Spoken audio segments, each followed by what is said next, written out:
नमस्ते parents, grand parents. मैं Ankita, parenting coach, Montessori, neuroscience, music और पॉजिटिव पेरेंटिंग को ब्लेंड करती हूँ ताकि आप अपने अमेजिंग बच्चे या ग्रैंड चाइल्ड को फॉलो कर सके from day one two forever. आज हम बात करेंगे कुछ ऐसे मिथ्स के बारे में जो हमारे कल्चर में बेबीज़ के केयर से रिलेटेड है। सबसे पहले मैं ये कहना चाहूँगी कि हमारा ट्रेडिशंस अपनी जगह है, हमारी कल्चरल प्रैक्टिसेस में बहुत विजडम है, लेकिन साइंस ने हमें कुछ नए जानकारी दी है जो हम अपने बच्चों के बेनिफिट के लिए यूज़ कर सकते हैं। आज का वीडियो है परंपरा और साइंस को कैसे बैलेंस करना है, जहां हम देखेंगे कि कौन से प्रैक्टिसेस हमारे बेबीज़ के लिए बेनिफिशियल है और कौन सा थोड़ा मॉडिफाई कर सकते हैं। चलिए शुरू करते हैं। आज सबसे पहले हम बात करेंगे हनी या घुंटी के बारे में। ट्रेडिशनली ऐसा माना जाता है कि न्यूबॉर्न बेबीज़ को हनी या घुंटी देने से उन्हें इम्यूनिटी मिलती है और कॉन्स्टिपेशन भी नहीं होती, लेकिन ये बहुत इम्पॉर्टेंट है। 1 साल से छोटे बेबीज़ को कभी भी हनी नहीं देना चाहिए। हनी में क्लॉस्ट्रीडियम बॉट्यूलिनम नाम के बैक्टीरिया स्पोर्स हो सकते हैं जो इन्फेंट बॉट्यूलिज्म कॉज कर सकते हैं, एक सीरियस कंडीशन जिसमें बेबी की ब्रीदिंग और मूवमेंट इम्पैक्ट हो सकती है। ट्रेडिशनल घुंटी में हनी अगर हो तो वो डेफिनेटली अनसेफ है। तो बैलेंस क्या है? 1 साल के बाद हनी दे सकते हैं, तब तक इम्यूनिटी बूस्ट करने के लिए exclusively breast feeding best option है। कॉन्स्टिपेशन के लिए डॉक्टर से कंसल्ट करें। न्यूबॉर्न और 6 मंथ से छोटे बेबीज़ को कभी भी 1 ड्रॉप ऑफ वाटर भी नहीं देना चाहिए। कॉन्स्टिपेशन के लिए ब्रेस्ट फीडिंग पैटर्न एडजस्ट करना या पीडियाट्रिशियंस के साथ कंसल्ट करना ही बेटर चॉइस है। अगर घूंटी देना है तो डॉक्टर से एक बार रिस्क के बारे में जान लें, बिकॉज इट्स प्रीटी अनसेफ। अब बात करते हैं काजल की। ट्रेडिशनली माना जाता है कि बच्चों के आंखों में काजल लगाने से नज़र नहीं लगती और आंखें भी सुंदर बनती है। पेरेंट्स, ग्रैंड पेरेंट्स, काजल लगाना एक पुरानी परंपरा है। बहुत सारे फैमिलीज़ में ये जनरेशन से चला आ रहा है, लेकिन मॉडर्न काजल में कभी कभी लेड जैसे हार्मफुल केमिकल्स हो सकते हैं जो बेबी की आंखों में इन्फेक्शन या इवन लेड पॉइजनिंग का कॉज बन सकता है। बैलेंस ये है कि आप नज़र उतारना चाहते हैं तो बेबी के कपड़ों पे छोटी सी ब्लैक डॉट लगा सकते हैं या फिर बेबी के रूम में काला धागा आप रख सकते हैं। अगर आप काजल यूज़ करना ही चाहते हैं तो स्पेशली बेबीज़ के लिए बने हुए एफडीए अप्रूव प्रोडक्ट्स को ढूंढें जो लेड फ्री हो और उन्हें यूज़ करें। बहुत फैमिलीज़ बादाम को भी बर्न करके घर पर काजल बनाते हैं, वो कितना सेफ है आप एक बार चेक कर लें। ट्रेडिशनली माना जाता है कि बच्चे के बाल मुंडवाने से घने और मजबूत बाल आते हैं। ये रिचुअल्स बहुत कल्चर में होता है और इसके स्पिरिचुअल सिग्निफिकेंस भी है, लेकिन साइंटिफिकली बाल का थिकनेस जेनेटिक फैक्टर से डिटरमाइन होता है। बाल मुंडवाने से बाल का टेक्सचर या ग्रोथ पैटर्न इम्पैक्ट नहीं होता। बैलेंस ये है कि मुंडन सेरेमनी को आप एक कल्चरल रिचुअल के तौर पे कंटिन्यू कर सकते हैं, इसमें कोई हार्म नहीं है। बस ये एक्सपेक्टेशन ना रखें कि इससे बाल घने होंगे। हेल्दी बाल के लिए बेबी को बैलेंस डाइट चाहिए और जेंटल हेयर केयर फॉलो करना चाहिए। कुछ पेरेंट्स और ग्रैंड पेरेंट्स अच्छे बाल के लिए बच्चों के बाल बार बार मुंडवाते रहते हैं, लेकिन इससे बच्चे के स्कैल्प पर इरिटेशन हो सकती है, उनके नेचुरल हेयर ग्रोथ साइकिल को भी डिस्टर्ब हो सकता है इससे, और बच्चा इमोशनली भी अनकंफर्टेबल फील कर सकता है, स्पेशली जब वो बड़ा हो जाए तो। अब बात करेंगे मसाज की। ट्रेडिशनल तौर पर माना जाता है कि बेबी को रोज तेल मालिश करनी चाहिए और जॉइंट्स को प्रेस करके एक्सरसाइज करवाना चाहिए। बेबी मसाज डेफिनेटली बेनिफिशियल है, ये सर्कुलेशन इंप्रूव करता है और बॉन्डिंग भी बढ़ाता है, लेकिन पॉइंट्स को ज़्यादा प्रेस करना या लिम्स को बहुत ज़्यादा स्ट्रेच करना हार्मफुल हो सकता है, स्पेशली न्यूबॉर्न्स के लिए। बैलेंस ये है कि रोज़ जेंटल मसाज कंटिन्यू करें, ये हमारे कल्चर का एक बहुत ब्यूटीफुल प्रैक्टिस है। बस मूवमेंट्स को जेंटल रखें, बेबी के कंफर्ट लेवल के हिसाब से आप प्रेशर डालें जॉइंट्स पर। One of the mildest oils is coconut oil. A lot of people in India use coconut oil and ये सबसे माइल्ड होता है, तो ये बेबी के स्किन को बहुत ईजिली सूट करता है। अगर आप कुछ नया या कोकोनट ऑयल भी ट्राई करने वाले हो तो एक पैच टेस्ट कर ले एल्बो पर लगाकर। कुछ बेबीज़ को एक्जिमा होता है और उनको कोई भी ऑयल सूट नहीं करता। मैंने अपनी बच्ची का 2 साल मालिश लोशन से किया है बिकॉज़ उसको हर ऑयल से एलर्जी थी। So please follow the lead of your child and please involve your doctor in these decisions अगर आपको एक भी रैश दिखे। ट्रेडिशनल बिलीफ ये है कि बच्चे के नोज़ या ईयर्स में घी डालने से पैसेज क्लीन रहता है और इन्फेक्शन नहीं होता। वेल साइंस कहती है कि नोज़ और ईयर्स तो सेल्फ क्लीनिंग होते हैं, कुछ भी अंदर डालना रिस्क क्रिएट कर सकता है, infection, irritation, obstruction. Specially nasal passages बहुत सेंसिटिव होते हैं। तो इसका बैलेंस्ड अप्रोच ये है कि ईयर्स और नोज को नेचुरल तरीके से क्लीन रहने दें। इफ़ डॉक्टर ने स्पेसिफिकली कोई ईयर ड्रॉप्स प्रिस्क्राइब किया है तो वही यूज़ करें। ड्राई स्किन के लिए बेबी के आउटर ईयर या नोज के आउटर पार्ट्स पर जेंटली मॉइस्चराइजर आप लगा सकते हैं, लेकिन अंदर बिल्कुल नहीं लगा सकते। अब हम बात करेंगे मिरर्स की। कुछ फैमिलीज में माना जाता है कि बच्चों को शीशे में नहीं दिखाना चाहिए वरना वो डर जाएंगे, उसका पर्सनालिटी डेवलपमेंट इफेक्ट हो जाएगा। साइंटिफिकली मिरर्स एक्चुअली बेबीज के लिए फैसिनेटिंग और एजुकेशनल होते हैं। 6 मंथ्स के अराउंड बेबीज मिरर्स में सेल्फ रिकग्निशन डेवलप करना सीख जाते हैं, जो उनके कॉग्निटिव डेवलपमेंट का बहुत इंपॉर्टेंट पार्ट है। मिरर इनफैक्ट मॉन्टेसोरी मेथड का एक इम्पॉर्टेंट मटेरियल है जो हम न्यूबॉर्न स्टेज से यूज़ करते हैं। ये बेबीज़ को सेल्फ अवेयरनेस डेवलप करने में हेल्प करता है और उनके विजुअल डेवलपमेंट को भी सपोर्ट करता है। और एक मिथ ये है कि मिरर से बच्चों के दांत आने में काफ़ी तकलीफ होगी।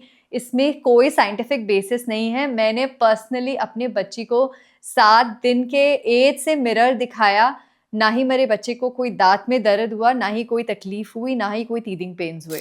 बेबीज़ को खुद ही एक्सप्लोर करने दें मिरर, ये उनके ब्रेन डेवलपमेंट में बहुत हेल्प करता है। बस ध्यान रखें कि मिरर सेफ हो और शैटर प्रूफ हो। अब बात करेंगे बेबी के रोने पर क्या करना चाहिए। ट्रेडिशनल बिलीफ ये है कि जब भी बेबी रोए उसको गोदी में लेने से वो बिगड़ जाएगा और डिमांडिंग बन जाएगा। वेल रिसर्च क्लियर है, बेबीज़ को रिस्पॉन्ड करने से उनमें सिक्योरिटी और ट्रस्ट डेवलप होता है।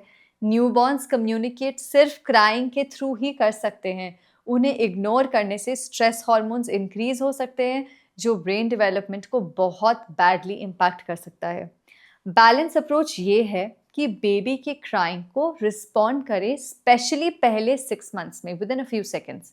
लेकिन हर रिस्पॉन्स में पिकअप करना ज़रूरी नहीं है, कभी जेंटल टच, सूदिंग वर्ड्स या प्रेजेंस भी काफ़ी होता है। अब हम बात करेंगे को स्लीपिंग की। ट्रेडिशनल बिलीफ ये है कि बेबी के साथ सोना उसको डिपेंडेंट बना देगा और वो कभी अपने बेड पर अकेले नहीं सो पाएगा। दूसरी तरफ कुछ फैमिलीज 10-12 साल तक बच्चों के साथ को स्लीपिंग कंटिन्यू करते हैं, जो काफ़ी एक्सट्रीम है और बच्चे के इंडिपेंडेंस को काफ़ी इम्पैक्ट कर सकता है। So what is the right way about it? को स्लीपिंग हमारे कल्चर में बहुत कॉमन है और रिसर्च शोज़ कि सेफ को स्लीपिंग से actually babies more secure feel करते हैं। इंडिपेंडेंस टाइम के साथ नेचुरली डेवलप होती है और ना कि स्लीपिंग अरेंजमेंट से। बैलेंस अप्रोच ये है कि सेफ को स्लीपिंग प्रैक्टिसेस फॉलो करें।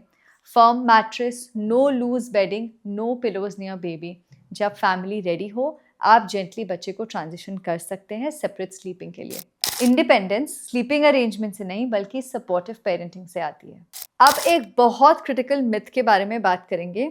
कुछ ट्रेडिशनल बिलीव्स में माना जाता है कि न्यूबॉर्न बेबीज के निपल से मिल्क निकालना चाहिए उनको स्क्वीज करके।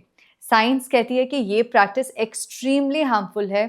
न्यूबॉर्न बेबी के ब्रेस्ट टिश्यू में हार्मोनल चेंजेस की वजह से टेम्परेरी स्वेलिंग हो सकती है और कभी कभी मिल्क जैसे लिक्विड भी निकलता है, लेकिन इसे स्क्वीज करना बहुत डेंजरस है। इससे infection, abscess, serious tissue damage हो सकता है। बेबीज के breast tissue normal hormonal changes की वजह से स्वोलन हो सकते हैं, लेकिन ये कम्प्लीटली नॉर्मल है और अपने आप ही ठीक हो जाएगा।